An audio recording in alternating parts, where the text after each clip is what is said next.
Payments Podcast from Bottomline Technologies. Payments technology has sped past what would be considered a normal growth curve and has given businesses more efficient options to manage their accounting and other functions. But guess what? Fraudsters are even faster than technology. Security technology has also accelerated to meet payments innovation, especially as the business world continues to stay with a hybrid working model. But as fast as innovation can move, fraudsters are faster. These dynamics are moving B2B payments and security beyond simple technology. They're necessitating an entire new mindset for considering payments and security partners, as well as executing on the strategies it takes to move forward. What is that new mindset? Well, hi, I'm John Gaffney. I'll be hosting today's payments podcast titled Developing a New Payments and Security Mindset. I am joined by Chris Gerda, Risk and Fraud Prevention Manager for Bottomline, as well as his colleague Jessica Cheney, Vice President, Product Management and Strategic Solutions at Bottomline. We'll discuss this emerging mindset as it applies to new developments in fraud prevention, customer relationships, and new payment platforms. Now, Chris, we'd like to start with you. Welcome. Thanks, John. We recently wrapped the National Automated Clearinghouse Association event, better known as NACHA. Security was certainly high on the agenda. Your session at the show focused on developing a holistic view of payments and security. Now, in the wake of that show, what are some of the things you think will define the future of security and fraud prevention? I think there's quite a few things. One that comes to mind, I think it resonated at NACHA and a lot of different presentations, even the keynotes, is that security is becoming more personal.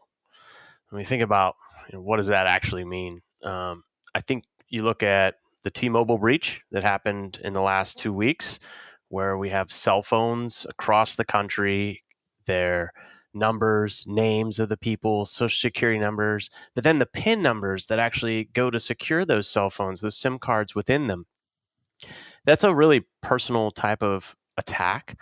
And as we saw last year with businesses and COVID and work from home, our personal lives collided with our business lives. And I think we're going to see a lot more personal security needed to secure everything within our lives, not just things at home, but also our businesses, from our emails, our personal emails and personal cell phones that we may dually use for business purposes. And then also the communication that we have on a personal level with a customer, that social engineering angle that fraudsters use to identify those weak links. It's all very personal levels. And you could see almost like in the past 2 to 3 years, regulatory guidance, news from banks, the way they're interacting, it's not just banks that are responsible for stopping fraud. Now the corporates are much more involved in stopping fraud.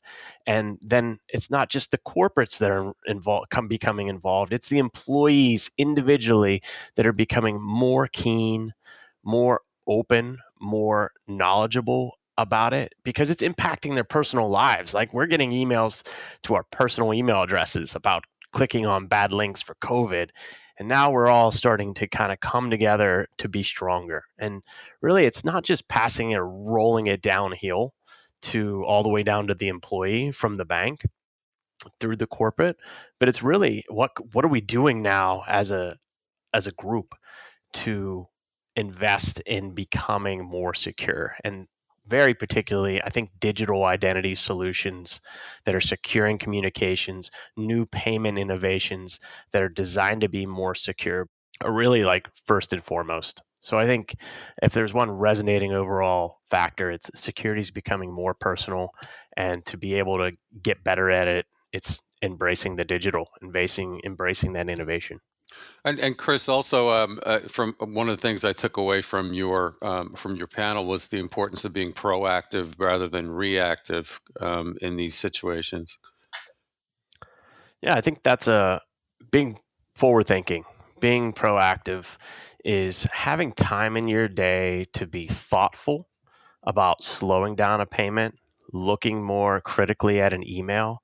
Something like that is being very proactive, but also part of every accounts payables person's job today is always it is kind of it's morphing. So a big piece of your job is actually being part of innovation projects, digitization, implementations with providers, reviewing and exploring new providers to improve efficiencies and security. That's the proactivity. But also on a human level, that security becoming more personal, it's communicating with your vendors proactively. We will never do this, or we will never ask you for this. And the way that we want you to communicate with us is through a secure portal. Maybe it's the real-time payment messaging, or maybe it's a platform like PayModeX to submit invoices. So they take that email that's becoming so breached and such a target from fraudsters out of that equation, and they get down to a more personal level where they can trust one another so that it stays proactive and not reactive. You're reacting when you're doing reconciliation to detect fraud. You're reacting if you're doing last second payment monitoring after a payment's left the door and then you get an alert. Right? That's a reactive type of monitoring, way further downstream than you actually want it in your game plan. Being proactive is, taking things to a personal level, and that's securing communication, which ultimately, one of the things I talked about was securing not just payments, but securing relationships. And relationships are personal. So if you think about it holistically, how am I securing that relationship? From how I talk to a vendor, from the payment to the invoice to the type of payment that I send them, you can really break it down and remove those social engineering angles that a fraudster's trying to take advantage of. Excellent, Chris. Thank you. And a great segue to Jessica Cheney. Welcome, Jessica. Thank you. The NACHA event also put real-time payments at the top of its agenda. I know that's a topic near and dear to your heart. Now, there seems to be a mindset that real-time payments aren't as secure as other payment methods, and I know that you don't agree with that, but why is there this myth about securing real-time payments? Well, definitely, I don't agree with that. The desire to speed up the transfer of value has never been and never should be in conflict with making those payments secure. Nobody wants to be responsible for making a fraudulent transaction faster. So, as Chris and I talked about, those security basics, and Chris just mentioned, proactive security basics are even more essential when you deal with real-time payments. Chris also just reiterated that concept of focusing on relationships versus transactions. And that concept is extremely important and facilitated by real-time payments in a couple of different ways. One, dealing with the relationship with your customers. Authentication protocols are essential for real-time payments. You need to review and update these often. They are the keys to the front door. So this first step is the first step in defending yourself against a fraudulent payment being made. You need to make sure you're dealing with your legitimate customer, and these legitimate customers have previously been entitled to create a real-time payment. Real-time payments can still be scanned for watch list items. They can be subjected to transaction limits, to behavioral analytics, to multi-factor authentication or one-time passcodes. All of those things are the things that Chris was talking about in terms of being proactive instead of reactive after a problem has occurred. The required speed of these transactions only come into play after all of those security measures and hurdles have been cleared. Secondly, probably more towards the point of Chris's focusing on relationships versus transactions, it is the area where real-time payments facilitate interacting in a different way with a company's customers, their suppliers, or their trading partners. The TCH real-time payment scheme really took this to a different level when it introduced within its message sets and workflows the ability for a receiver of a payment or the receiver of a request for payment to ask the sender of those items a question. They refer to this as request for information, but it is the ability and provides a mechanism for a two-way communication in that secure channel, because it's in the same rail that the funds actually traverse as well, that can be used to validate those relationships between the parties. This replaces the old-fashioned way of communicating out of channel via phone calls or emails. It avoids the opportunity for business email account compromise. The transactions occur on the real-time payment network and are conducted through an authenticated session on the bank's online treasury management solution. So in addition to that, those transactions are then recorded, audited, and available for either party in the future. So clarifications such as details on amounts or invoice numbers or the purpose of payment can all be conveyed in that way. But those are pieces of data that only parties that had a previous relationship would know and can be used to actually validate that relationship. So definitely real-time payments are as secure, if not potentially even more secure than some other types of payments. Definitely more secure than writing a check and putting that check in the mail. Well said. Jessica, let's stay with you here because one of the things you mentioned during the NACHA discussion centered around a concept called conversational payments. Could you unpack that a little bit? Sure, that's exactly what I was actually just describing. We just have started to refer to it as conversational payments because within that supported message set and workflows is that ability for two parties that are part of the exchange of value to actually communicate with each other as part of that payment network. A couple of other things I'll highlight here. Receivers of payments have the ability to send something that's optional called a payment acknowledgement. It's an electronic confirmation that they've received someone's payment. And if desired, it has the ability to carry text that can act as a thank you note. I mentioned previously the request for information message, where the receiver of a payment or a request for payment has the ability to ask a question of the sender. That mechanism, again, in a secure channel, it can be used to validate the relationship between the parties. They can replace the multiple phone calls or emails that many accounts payable or accounts payables clerks placed. By the way, have you ever seen one of those people's desks? They have sticky notes everywhere or notes written on paper invoices that get filed away somewhere. But in these real-time electronic communications, these interactions are attached to the payment record or attached to the request for payment itself and can easily be retrieved in the future if there are questions. So the user experience that's associated with these and why we call them conversational payments is very chat-like or text-like. So the exchanges are very easy to accommodate, but they have that added value of constantly or in perpetuity being attached to the payment record. So they can easily be recalled for any audit purpose or just for clarification purposes in the future. Okay, thank you. No more post-it notes. Okay. So, Chris, one of the things I keep reading about is this urgency around fraud prevention, which is certainly understandable, and all the solutions out there to address it. But I'd have to believe for a company that's integrating this, it's not that simple. So how would you counsel a bank or a corporate to navigate these decisions and find their way toward picking the right partner?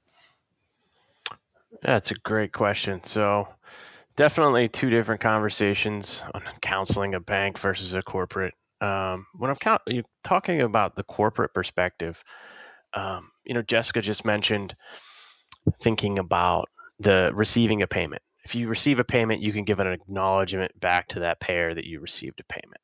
And that is an assurance to that payer, which, really eases their anxiety. And that's really a relationship. That's that security is becoming more personal. Now think about, what if you put a rule around that? What if the rule said, every time I've sent this vendor a payment, they've always gave me an assurance back. And then 50 times later, they didn't send me an assurance back. And the system sees that there was a recent bank change. Man, that's like a red flag right there. So Now you're going to look at your process. Did I update that banking information correctly? Let me call my vendor. Where's my Post-it note real quick with their phone number? Oh, right. It's on the past invoice. I don't even need to look for it. So I'm going to call them on a verified line, and I'm going to make that relationship connection. And if it turns out to be okay, that relationship's going to be a lot stronger because they could see how much you valued that money getting to them securely. And that is the definition of innovation in payments. So when you're either thinking about from a corporate level or a bank level, how do you evaluate a partnership? One of the first things that you want to ask a partner is about their security and their security innovation. So it's often been like a taboo, right? A back end process. So what's your security in this solution? And that's almost happening after the sales cycle is nearly complete, evaluating it. So for banks, bring your compliance and your fraud experts into the conversation about payments innovation. For corporates, make it part of a job role, a description to have the time to put into evaluating and asking those questions of partners, and understand that you're faced with a lot of decisions, right? I've got all these different rails being created for different types of payments. You have clearinghouse real-time payments, you have Fed now, you have some coin stuff being talked about, and what's going on. One thing to really recognize is that for these ecosystems, these payment ecosystems to work, they actually have to be connected. So one of an analogy maybe would be so I like roller coasters, and I'm often going, okay, I'm getting into the park. Which one do I get in line for? Right? I may not have time for both because the lines are like 2.5 hours. So which one am I going to pick? So I pick one, and it's a hard decision. And then I regret it halfway through the line that I might not get to ride the other one. But when you think about it from am I picking the right real-time payment solution? Clearinghouse, Fed, what the heck is the difference? What am I doing? Understand that you're not picking the wrong one. They're both in the same amusement park. They have to play together to work efficiently. There's not an exclusivity between one and the other. They're going to connect those rails because they're creating an ecosystem for all payments. If we did not do that, we would not be secure. We'd have a silo over here and a silo over here. And one of the tenets of security is to de-silo that so that you can be more secure together, right? To have those assurances, to have rules that function in one ecosystem. So that's really important to recognize that the decisions you make are important to, one, ask the security questions. It's not taboo. Dig in 5 times. Re-ask the same question twice. Make sure you're getting the same answer. And 2, understand when selecting payment innovations that those ecosystems are probably connected. And when you're evaluating a partner, you should be looking at, are they innovative? Are they making something new with this data? And are they going to be able to scale with my program? Are they actually doing something interesting? So that's probably some just advice all around. Great advice. Thank you so much. Jessica, let's go back to you and back to the payment side of the ledger, and talk about communications again. I know that real-time payments has the ISO 20022 standard attached to it. You've talked about some of the data and some of the messaging that can turn a transaction into a communication, but why is it so important for banks to embrace this standard in particular? Great question. First and foremost, the selection of a standard was critical in doing this. The fact that the standard that was selected is ISO 20022 is also important as part of this. We talk about communication and message sets. Every payment system in the world has some type of system-to-system communication message set built into it. But the ISO message set bridges not only the needed system-to-system communication, but expands that to that personal communication that Chris was talking about earlier. It actually has within it, message standards that address how humans interact with each other versus how systems interact with each other. And that landing on that standard that allowed people to do that was important. Having a standard that sets expectations for all parties in the transaction flow, the sending and receiving financial institutions, their technology providers, the scheme operators, having a way that we all know what our role is, what is expected, what's accepted, and how those interactions can be supported is important. That's why this is actually being able to be that interconnected ecosystem that Chris talked about previously. Being able to have that standard allows for interoperability because other schemes know how to interact. The message set is also flexible enough to enhance that communication, but in such a way that it's easy to adopt and implement as well. You're not learning, this will give my age away a little bit, but EDI was a great message set, but it was like learning a different language. ISO 20022 is much easier to understand from a layman's perspective. It's easier to actually apply business concepts to. And so I think that's really why it was important for us to, as an industry, land on a message set and a standard like ISO 20022.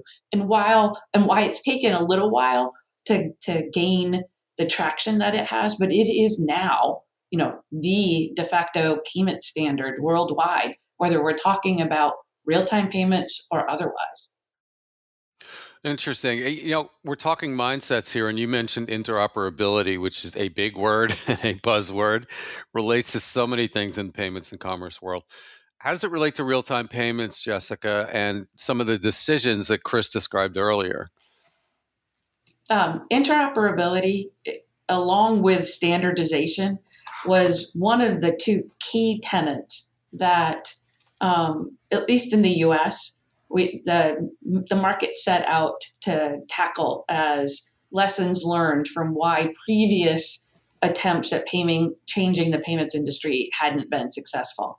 I sat on the Federal Reserve's Faster Payments Task Force while we created those guidelines for what we wanted to see in the next innovation in payments in the US. Interoperability was one, I can't tell you how many times that came up. And I think that's the key because, again, we went into designing this new change. And I say we, that's, capital W, we as an industry, went into putting this ecosystem together, knowing that interoperability wasn't just a buzzword, it was the key to success. And that's really manifested itself in the way that the clearinghouse has brought out the RTP network, in the way that the Fed is designing FedNow, in the way that other commercial entities that are really part of this ecosystem, like Early Warning and Zelle and MasterCard Send and Visa Direct, all of those ancillary services that have grown up around the concept of real-time payments have really embraced interoperability. And it's not just a buzzword. You see that Zelle is now clearing transactions via the clearinghouse. The clearinghouse and the Fed have had conversations to make sure that their adoption and implementation of the ISO message set is interoperable and not just something that we've talked about.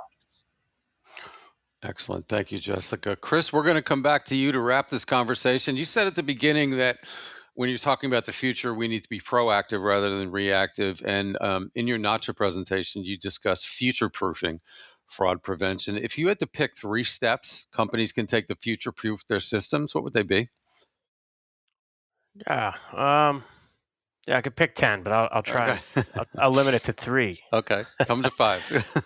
So take it back to basics, right? Make sure you educate on business email account compromise fraud identification, and understand that thoroughly. Understand that you can never rely on documentation. You must rely on digitization. That brings me to like number 2, right? To be in the digital identity world, to stop these types of scams, you have to have the mindset toward innovation. And that requires trust and evaluation of providers. And that's going to lead you to efficiency and security coming together. And that is actually a concept that generally sometimes doesn't liken one-to-one, right? Usually, if you have too much security, your efficiency goes down. If you have too much efficiency, your security goes, down. So in the case of the correct way to do innovation, particularly real-time payments, ACH networks like the Paymode X authenticated network, we combine efficiency and security into one package. And we do that effectively by adding the digital identity pieces for BEC fraud identification.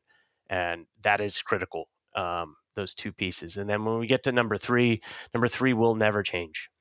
It is to have some sort of centralized incident or suspicious activity reporting in all of your payables processes, whether that's one email distribution list where anyone has a big red button to slow a payment down, to get a second set of eyes.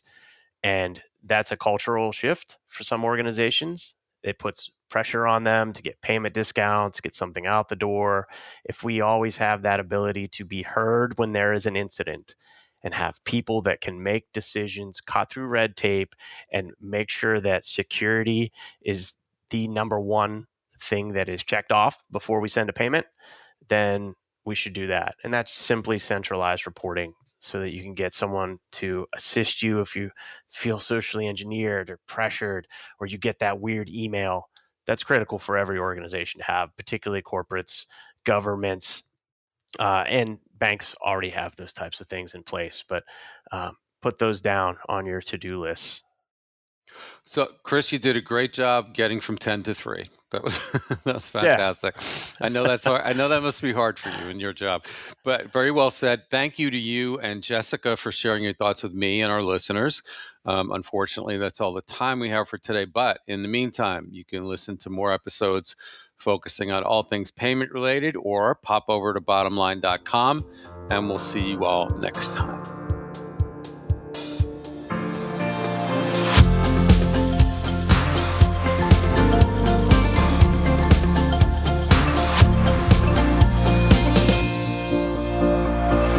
Payments Podcast from Bottom Line Technologies.